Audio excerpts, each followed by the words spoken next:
Welcome to Extra Mile Orientation Training.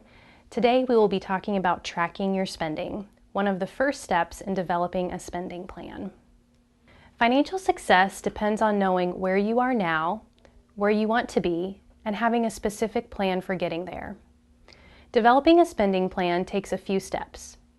During the Extra Mile Orientation, you will work through each of these steps as you create your spending plan. Today we will focus on one of the first steps, tracking your spending. You need to know how you are currently using your money before you can build a workable spending plan. Tracking expenses is a great way to start. This means recording the money that comes into your household as it is spent or saved. Tracking your spending gives you a good picture of where your money is going now. That can help you identify spending that you might want to change in order to fund one of your goals. The information you get from tracking expenses is also important when you start to build your spending plan. You will have realistic figures to plug into your spending plan instead of pulling numbers out of the air. So starting today, if you haven't already, you will begin keeping a receipt for every purchase you make. Whether you spend cash, use a card, or check, you need to keep a receipt for every dollar you spend. At the end of each day, take your receipts and record your spending.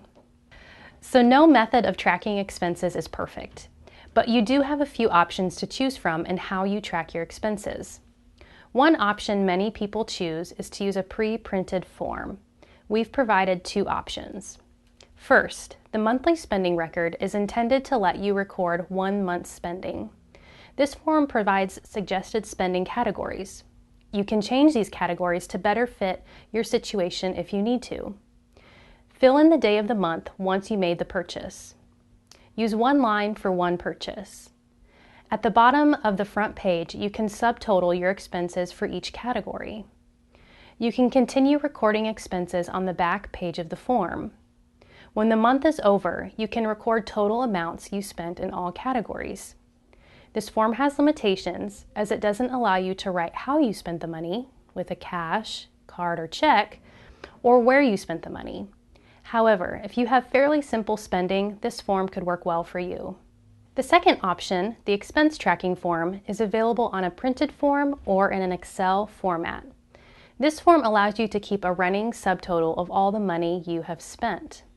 It also allows you to record the payment method, to whom the payment was made, a description of the charge, and the type of expense, which is the category of spending.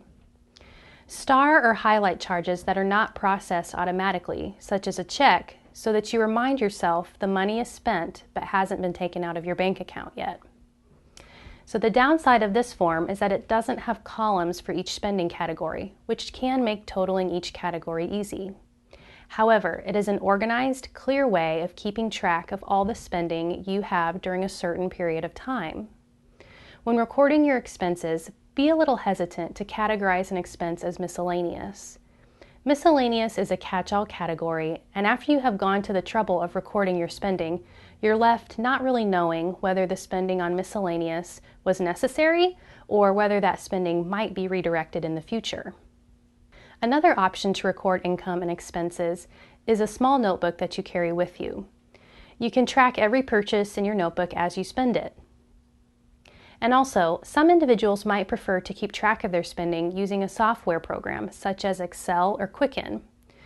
Using a computer program offers some advantages, and for some it's more fun than pencil and paper. If you choose one of these methods, you will record each purchase at the end of every day. If it helps, you can keep a small notebook with you and record spending throughout the day, and then enter it into your software file at the end of the day. Your coach will help you choose a method that works best for you. Feel free to change and adapt how you track your expenses as you become more comfortable with the process. So starting today, you will begin keeping all of your receipts and tracking all your spending with one of the methods presented.